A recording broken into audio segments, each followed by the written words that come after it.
Hemos estado estudiando el libro de los Hechos y tal vez algunas personas alguna vez han escuchado, no desde este púlpito, pero en algún lugar, que el libro de los Hechos no hay que tomarlo tan en serio, en el sentido de que las cosas que relata no son necesariamente una regla a seguir.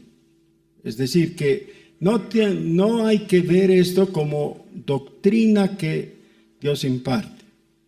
Digo no desde este púlpito porque nosotros creemos que toda la Escritura es inspirada por Dios y es útil ¿para qué? Y para enseñar, ¿no? Para enseñar. Así que desechamos esa teoría de que del libro de los Hechos no se puede sacar doctrina. A los más hermosos discursos de evangelización están aquí relatados, ¿no? Tanto de Pedro, de Esteban, de Pablo, de Felipe. Claro que hay doctrina aquí y doctrina de suma importancia. Es solamente temor a creerle a la palabra los que desechan parte de la Escritura. Hemos terminado el capítulo 19 y momentáneamente vamos a saltar la primera parte del capítulo 20. Así que les ruego que abran sus Biblias en Hechos capítulo 20, pero vamos a comenzar hoy día desde el versículo 17. Hechos 20, desde el 17. Después vamos a volver a la primera parte.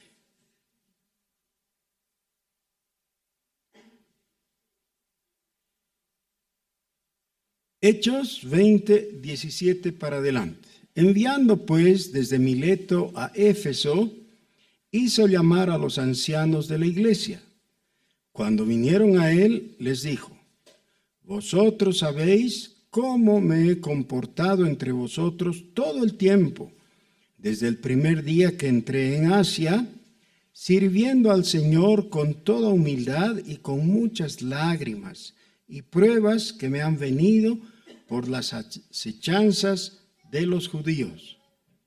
Y cómo nada que fuese útil he rehuido de anunciaros y enseñaros públicamente y por las casas, testificando a los judíos y a gentiles acerca del arrepentimiento para con Dios y de la fe en nuestro Señor Jesucristo. Ahora, he aquí, ligado yo en espíritu, voy a Jerusalén, sin saber lo que allá me ha de acontecer, salvo que el Espíritu Santo por todas las ciudades me da testimonio diciendo que me esperan prisiones y tribulaciones. Pero de ninguna cosa hago ni estimo preciosa mi vida para mí mismo, con tal que acabe mi carrera con gozo y el ministerio que recibí del Señor Jesús para dar testimonio del Evangelio de la gracia de Dios. Y ahora, he aquí, yo sé que ninguno de vosotros, entre quienes he pasado predicando el el reino de Dios, verá más mi rostro. Por tanto, yo os protesto en el día de hoy que estoy limpio de la sangre de todos, porque no he rehuido anunciaros todo el consejo de Dios. Por tanto, mirad por vosotros y por todo el rebaño en que el Espíritu Santo os ha puesto por obispos para apacentar la iglesia del Señor, la cual él ganó por su propia sangre. Porque yo sé que después de mi partida entrarán en medio de vosotros lobos rapaces, que no perdonarán al rebaño, y de vosotros mismos se levantarán hombres que hablen cosas perversas para arrastrar tras sí a los discípulos. Por tanto, velad. Acordaos que por 3 años, de noche y de día, no he cesado de amonestar con lágrimas a cada uno. Y ahora, hermanos, os encomiendo a Dios y a la palabra de su gracia, que tiene poder para sobreedificaros y daros herencia con todos los santificados. Ni plata, ni oro, ni vestido de nadie he codiciado. Antes vosotros sabéis que para lo que me ha sido necesario a mí y a los que están conmigo, estas manos me han servido. En todo os he enseñado que, trabajando así, se debe ayudar a los necesitados y recordar las palabras del Señor Jesús que dijo: más bienaventurado es dar que recibir. Cuando hubo dicho estas cosas, se puso de rodillas y oró con todos ellos. Entonces hubo gran llanto de todos, y echándose al cuello de Pablo, le besaban, doliéndose en gran manera por la palabra que dijo, que no verían más su rostro, y le acompañaron al barco. Esta es una despedida, por supuesto, con mucho sentimiento, porque después de un ministerio de 3 años en Éfeso, la gente, obviamente, se quedó muy triste de que el apóstol, a quien amaban en el Señor, se fuera con pocas probabilidades de volver a verles. Ahora, ¿dónde estamos?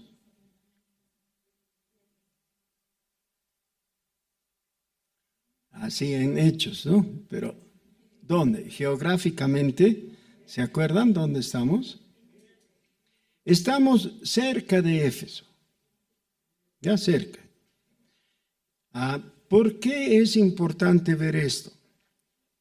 Necesitamos ver, ustedes por favor abran sus Biblias en los mapas y vean dónde está Mileto.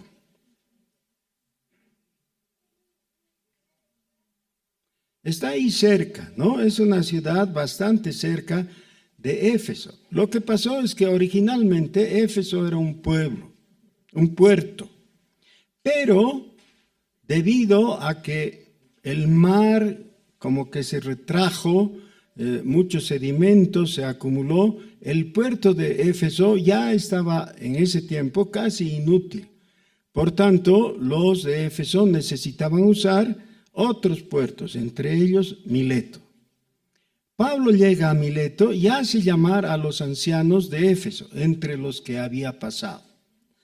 Ahora, quiero que noten la gran importancia de la ciudad de Éfeso y por eso les he preguntado dónde estamos. Quizás yo esperaba que la respuesta sea, estamos en Éfeso. O sea, para entender todo ese mensaje, creo que es bueno que nos situemos en el momento histórico, pero también en el lugar geográfico, para entender qué es lo que está pasando. ¿Ya? ¿A quiénes habla? ¿Por qué? Y todo eso. Éfeso se estableció como una iglesia, no por iniciativa de Pablo inicialmente. Más bien, en el segundo viaje misionero, Dios le prohibió entrar a Pablo a esa región llamada el Asia. Y por tanto, él no comenzó la obra en Éfeso, sino que cuando él estaba en Corinto, Apolos fue a Éfeso y ya saben toda la historia con Aquila y Priscila porque ya la hemos leído. Sin embargo, después Pablo se estableció en Éfeso y habla con los de Éfeso como si fueran sus hijos, ¿no? Si alguien quiere ser muy estricto, tendría que decir, no eran sus hijos, eran sus nietos espirituales o algo así, pero no vamos a ser tan exquisitos. El hecho es que ellos eran el resultado de la obra del equipo misionero del apóstol Pablo y reconocían al apóstol justamente como tal, como un padre para ellos. Éfeso para el Nuevo Testamento es de muy grande importancia. ¿Ya? Casi no podríamos entender el esquema total de Éfeso si no tuviéramos este punto preciso que es esta ciudad. Fíjense, tenemos aquí el discurso de Pablo de despedida a los ancianos a Éfeso. Tenemos la epístola del apóstol Pablo a los Efesios, que es una epístola que viene más tarde, cuando ya el apóstol estaba en Roma, en la cárcel. Además de eso, tenemos una epístola o una carta del Señor Jesucristo mismo a la iglesia en Éfeso. Eso está en Apocalipsis capítulo 2. Nadie puede decir que Éfeso no era de importancia. Un dato más. Cuando el apóstol Pablo le escribió a Timoteo, lo que conocemos como la primera y la segunda epístola de Pablo a Timoteo, Timoteo estaba en Éfeso. Así que dense cuenta la abundancia de datos que nos permiten ver la atención que había sobre la iglesia en Éfeso. Obviamente, la epístola a los Efesios, escrita por el apóstol Pablo, algunos años más tarde de Hechos 20, es una de las más hermosas que hay. ¿Ya? Los teólogos reformados especialmente siempre han estado enamorados de la epístola a los Efesios. ¿Ya? Es el sueño de todo teólogo es escribir un libro sobre la epístola a los Efesios. Y muchos lo han hecho, así que hay para escoger, ¿no? Cientos de libros referidos. ¿Saben qué? Yo también escribí un libro sobre Efesios. Algunos de ustedes lo tienen, los que no lo tienen pueden conseguirlo más tarde, pero ya. Bueno, no es propaganda comercial. ¿Por qué es tan importante Efesios? Bueno, los expertos en literatura dicen que las verdades sublimes de la Escritura se encuentran a través de toda ella, pero en Efesios es como que se hubieran juntado en una forma mucho más densa. Realmente leer algunos de los pasajes de Efesios es para quedar mareado con la impresión que causa todo ese peso de gloria, como serían las palabras de Pablo en 2 Corintios. Hay un peso de gloria. Peso de gloria es un término eminentemente paulino. En realidad es un pleonasmo, porque ¿saben qué? En griego, peso y gloria tienen la misma raíz. Así que peso de gloria no se necesitaría decir, pero él usa eso para que nos demos cuenta cuán rica es la literatura que involucra la epístola a los Efesios. Ahora, una de las virtudes que tiene la epístola a los Efesios es que uno no necesita demasiado esfuerzo como para leer e inmediatamente sentir que los ojos de Dios y la voz de Dios están dirigidos a nosotros. ¿Bien? Seguramente eso pasa con muchos otros lugares de la Escritura también, pero en Efesios eso es muy fuerte. ¿Ya? te pones a leer Efesios y empiezas a percibir que Dios te está hablando y que está penetrando a lo profundo de tu corazón. No vamos a poder analizar todo el sermón de despedida del apóstol a los ancianos en Éfeso, solamente le vamos a poner atención a algunas de las cosas que les dice y que creo que de inicio van a ser beneficiosas para nosotros en esta pasada inicial. Versículo 26 del capítulo 20. Esta es la conclusión. Generalmente las conclusiones se inician con este término. Por tanto, ¿no? ¿Recuerdan los manifiestos? Considerando tal y tal, y llega a la conclusión. Por tanto, no vamos a ver las consideraciones iniciales, vamos a leer desde el versículo 26, de nuevo. Por tanto, yo os protesto en el día de hoy, y así sigue. Quizás para algunos de ustedes todavía este término es extraño. ¿Qué hace el apóstol diciéndoles a los creyentes de Éfeso que les protesta? Porque nosotros usamos vulgarmente la palabra protestar en el sentido más cercano a quejarse, a manifestarse en forma negativa de algo. ¿Ya? Alguien pasa, te pisa el pie, queriendo o sin querer, y tú protestas, ¿no? ¿Qué le dices? Fíjese pues por dónde camina, ¿no? O algo así, porque claro, no te gusta que te hayan pisoteado.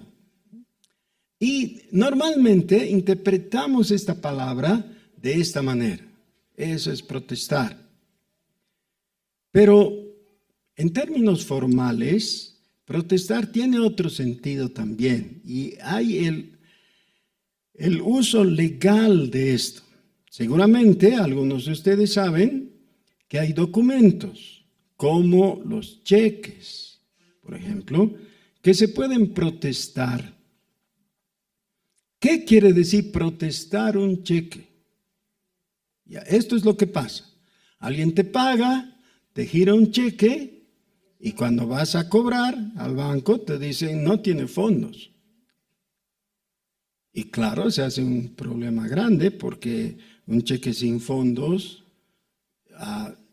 puede comenzar un juicio por estafa, ¿no es cierto? O sea, si alguien te ha pagado con un cheque sin fondos, eso se puede considerar ya como una grave sospecha de estafa. Te han querido estafar. Bueno, pero no es cuestión de que tú andes entonces con el cheque en la mano y digas, me han estafado o algo así. No, eso tiene un curso. ¿Qué es lo que tienes que hacer? Tienes que ir al banco. Yo fui bancario, así que sé, ¿no? Tienes que ir al banco y decirles, necesito que ustedes certifiquen que este cheque no tiene fondos.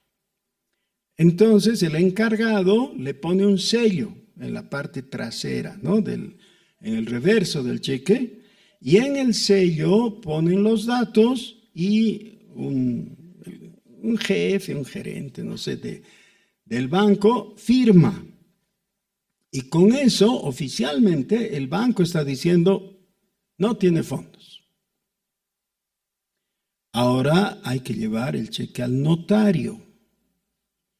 Y el notario dice que toma conocimiento y asienta formalmente que el cheque no tiene fondos. Y con eso y un poquito más puedes meter a la cárcel a una persona por estafa. Así de grave es. Así que, ¿qué es protestar en términos sencillos? Es declarar oficialmente algo. Eso es. ¿Qué es protestar? Declarar oficialmente algo. Se puede al hablar decir una verdad, pero si tú lo que quieres es que quede sentado. Es decir, que quede certificado que tú estás declarando esa verdad. La manera de hacerlo es protestar. Ese es el uso legal.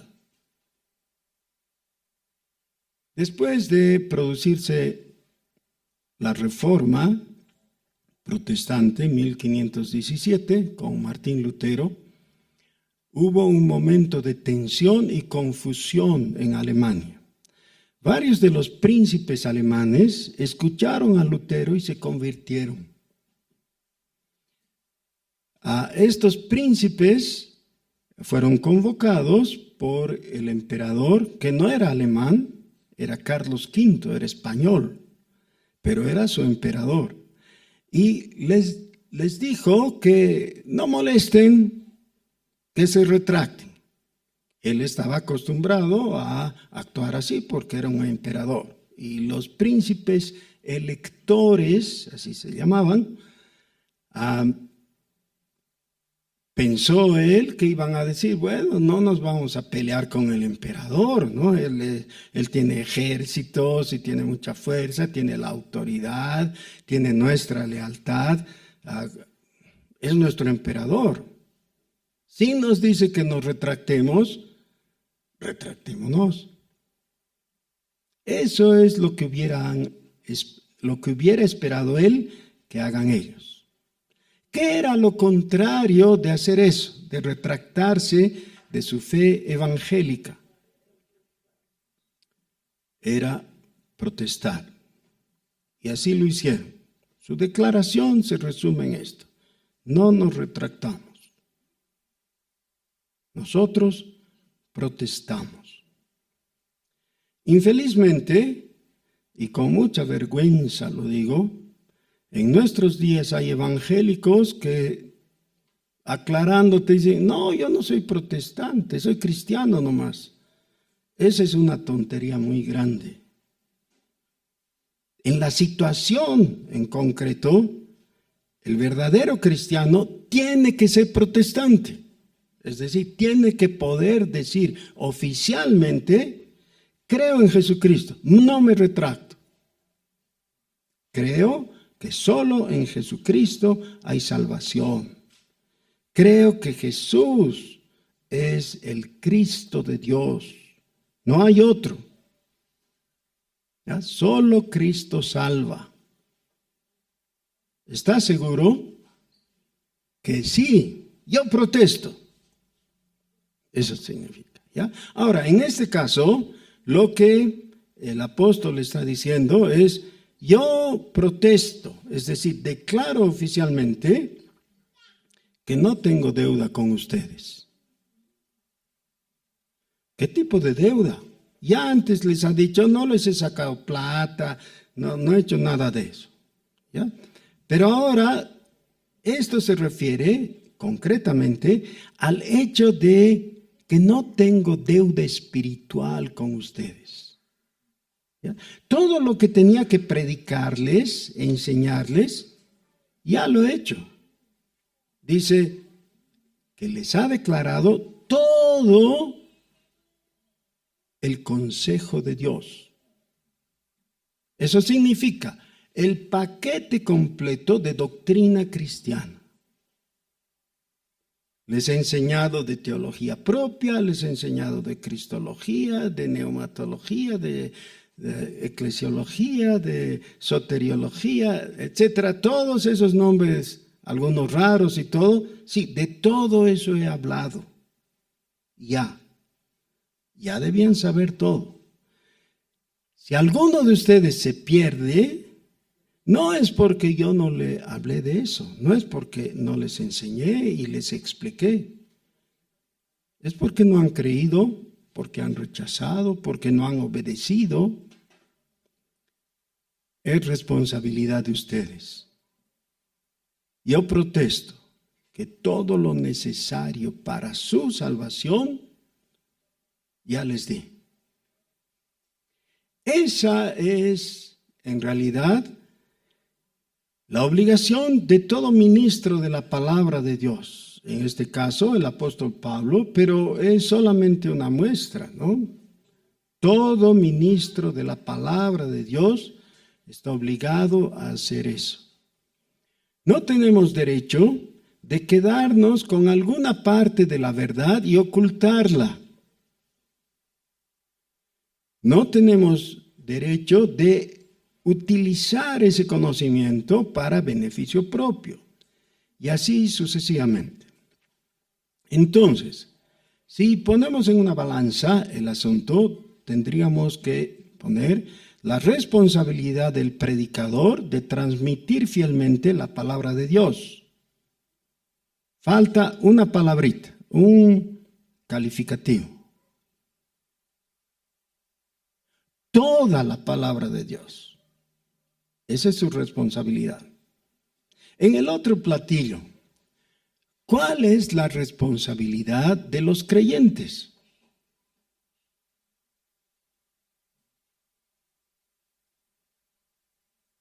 Viendo por reflejo, ¿no? Frente a la responsabilidad del predicador, ¿cuál es la responsabilidad de los creyentes? No estamos especulando, fíjense que el Señor Jesús en determinado momento, esto está reflejado en Marcos capítulo 4 y en Mateo capítulo 13, ya de que son pasajes paralelos. Se conoce como la parábola del sembrador. El Señor Jesús les dice, el sembrador salió a sembrar y echando la semilla, una parte cayó junto al camino, era tierra dura, no entró. Otra, la segunda parte, cayó en pedregal. La semillita germinó rápido, pero no pudo echar raíces, así que como no profundizó, se secó con el sol. La tercera parte cayó entre espinos. Los espinos la asfixiaron. Y la cuarta cayó en buena tierra, que es símbolo de los que oyeron, entendieron, creyeron y obedecieron. Esa es la tierra buena. Así que, ¿cuál es la responsabilidad de los oyentes? Eso, escuchar hasta estar seguros que han entendido y creerle al Señor y obedecer. El Señor Jesús llega a una aplicación respecto a su enseñanza, que es: mirad cómo oís.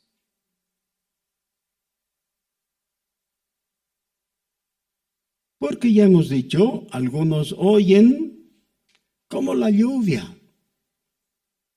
¿Qué tal sería? ¿Qué es ese ruido? Ah, está lloviendo.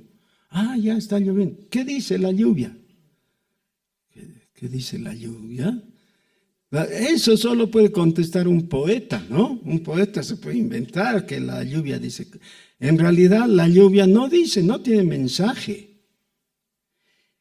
Como la lluvia no trae mensaje, el oyente no espera escuchar nada, entender nada, obedecer nada. Es solo ruido. ¿Te has dado cuenta que de vez en cuando oyes la palabra de Dios como lluvia? ¿Qué? ¿Qué importa? Vamos a dar cuenta de cada cosa que no hemos oído. Otra vez, no me estoy inventando. Tanto en Jeremías como en Ezequiel dice que Dios ha establecido a alguien que dé su palabra, y si no da su palabra, la sangre de los oyentes que debían haber escuchado será sobre su cabeza. Pero si Él da su palabra, su sangre va a ser sobre ellos, no sobre el predicador, porque Él cumplió. La pregunta es: ¿has oído como lluvia?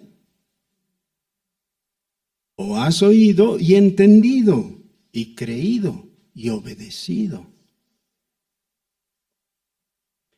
Tenemos la responsabilidad del predicador y la responsabilidad del oyente. La responsabilidad no se establece por lazos económicos o de algún tipo de parentesco, de obligación, algo así. No.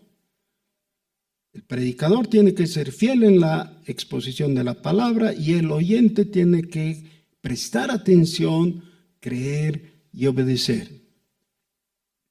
Y entonces uno podría decir, bueno, ahora el predicador dice, labor concluida, chaucito baby, me voy, ya.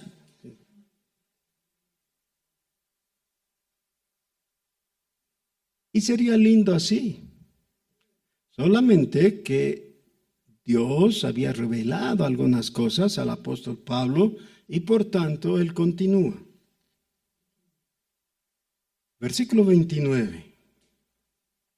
Porque yo sé que después de mi partida entrarán en medio de vosotros lobos rapaces que no perdonarán al rebaño. No está diciendo podrían venir, no, dice van a venir. Van a venir. Claro, eso es lo que ocurre. ¿No les ha pasado alguna vez que han ido a la calle y por esas cosas urgentes que hay que hacer, has sacado tu billetera y has sacado dinero y de repente alguien te dice, guarde su plata, lo están mirando?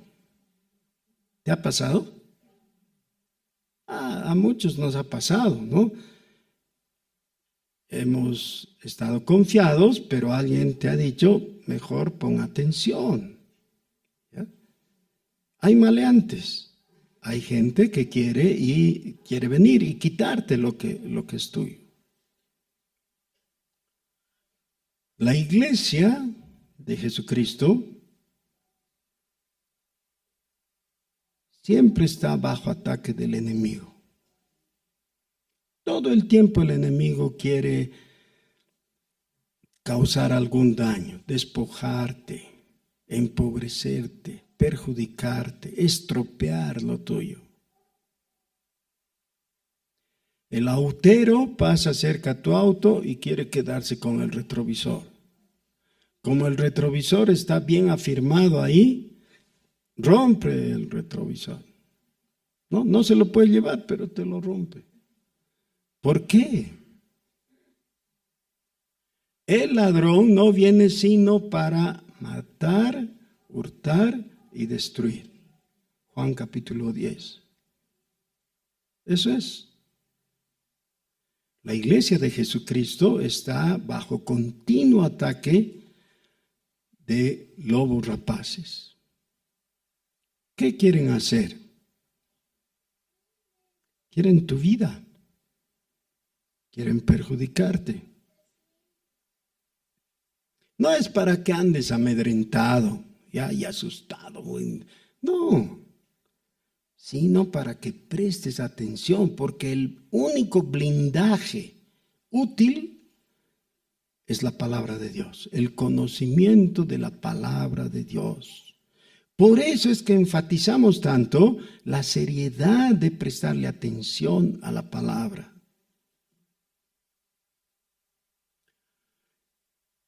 Entre la gente en general se suele decir que los papás debieran dejarle algo a los hijos de herencia. Y muchos padres se esfuerzan por acumular algo y dejar a sus hijos con ventaja en la vida.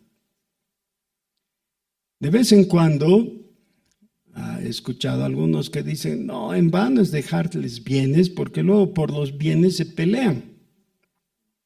Así que no conviene. Hay que dejarles una profesión.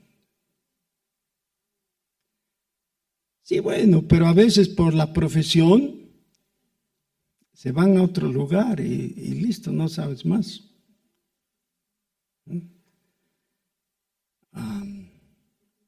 No son pocos nuestros conocidos cuyos hijos se han ido a otro lugar y listo.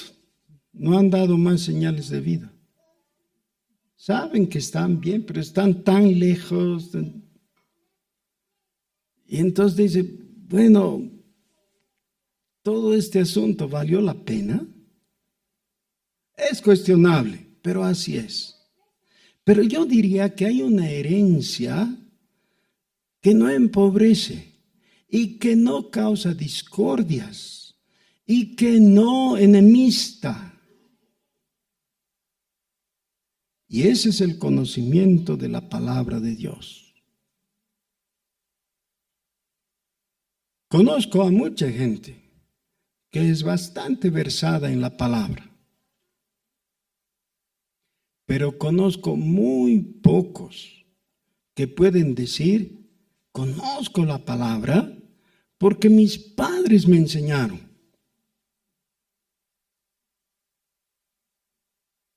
Tal vez tú tampoco puedes decir eso. Pero lo que sí puedes hacer es proponer en tu corazón.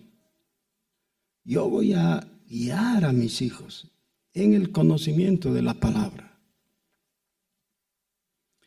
El apóstol Pablo está muy contento de haber comunicado todo el consejo de Dios. Ya, está bien, pero ahora tengan cuidado, van a venir lobos rapaces, queriendo aprovecharse y matar a las ovejas. Dice, no van a tener compasión de las ovejitas. Van a entrar y van a matar. Justamente les está hablando a los ancianos, es decir, los encargados de cuidar al rebaño. Hermanos, cuidar un rebaño no es fácil. Todos lo vemos en su imagen romántica, ¿no es cierto? El buen pastor que tenía 100 ovejas y cuenta, creo que conté mal, 99 nomás, a ver de nuevo. No, 99, falta una oveja. ¿Qué hacemos? Bueno, en primer lugar, ¿por qué la oveja se fue? ¿Por qué? ¿Por qué se separó del rebaño? Porque es oveja, es tonta. Las ovejas son tontas. Fácilmente se desconciertan, se alejan, se pierden, se embarrancan, etc. Y hay que buscarlas para que no se pierdan.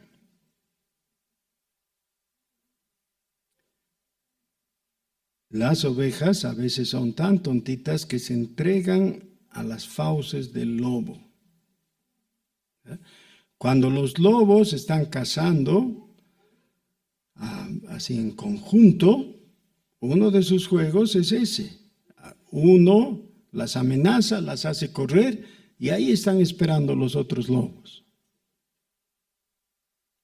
Así que, dice el Señor Jesús, mis ovejas oyen mi voz. ¿Y qué hacen? Me siguen. Esa es tu responsabilidad. Puedes decir, soy oveja, pero no soy tan tonta. Soy oveja, pero yo sé, he aprendido a conocer la voz de mi Salvador, de mi buen pastor Jesucristo. No me entregaré a las fauces del lobo. Seguiré la voz del Señor. Dice el versículo 31. Perdón, hay que leer el 30 primero. Y de vosotros mismos se levantarán hombres que hablen cosas perversas para arrastrar tras sí a los discípulos. Por tanto, velad, acordándoos que por 3 años, de noche y de día, no he cesado de amonestar con lágrimas a cada uno.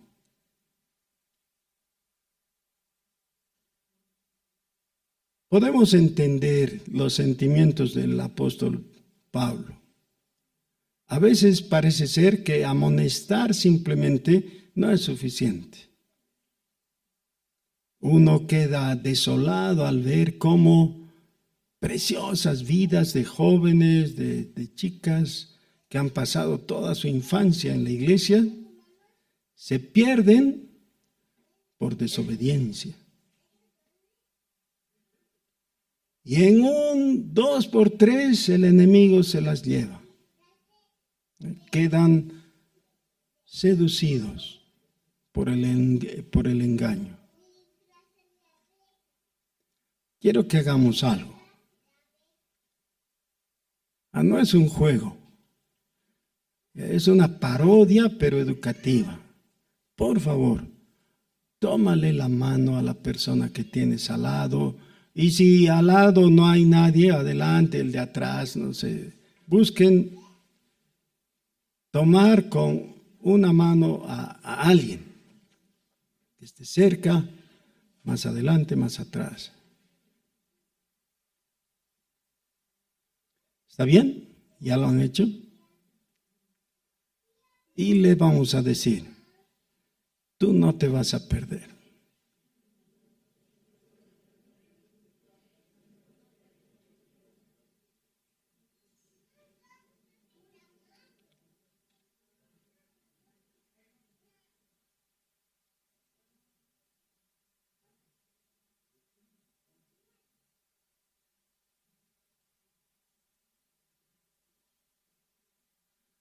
Tú no te vas a perder. Yo no tengo tanta fuerza en las manos, pero estamos en las manos de Jesús. Su mano es invencible. Mis ovejas oyen mi voz y me siguen. Dice el Señor Jesús, están seguras porque están en mis manos.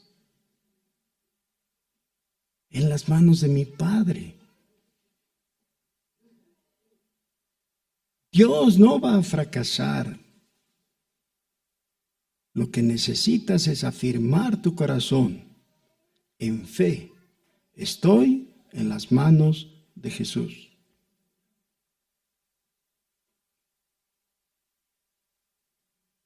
Lo que el Señor Jesús quiere es que todos nosotros, tomados de las manos, simbólicamente, caminemos detrás de Él.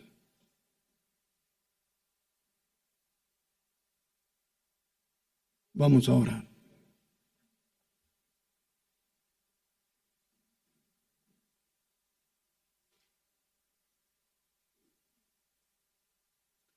Señor nuestro, te agradecemos porque estamos convencidos que tú no vas a fracasar.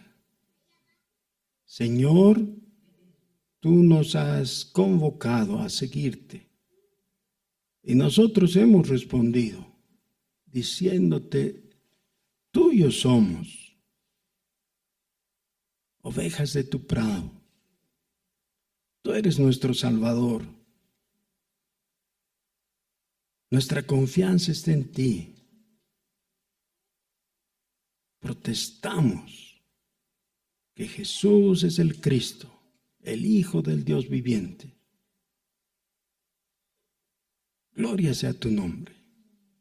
Gloria a ti, Señor. Gloria a ti, Jesús, nuestro Salvador, invencible. Gracias por tu propósito de salvación eterna, perfecta. Tú nos has dado vida eterna, no vida transitoria, vida eterna, por la fe en Jesucristo. La gloria sea para tu santo nombre. En el nombre de Jesús. Amén.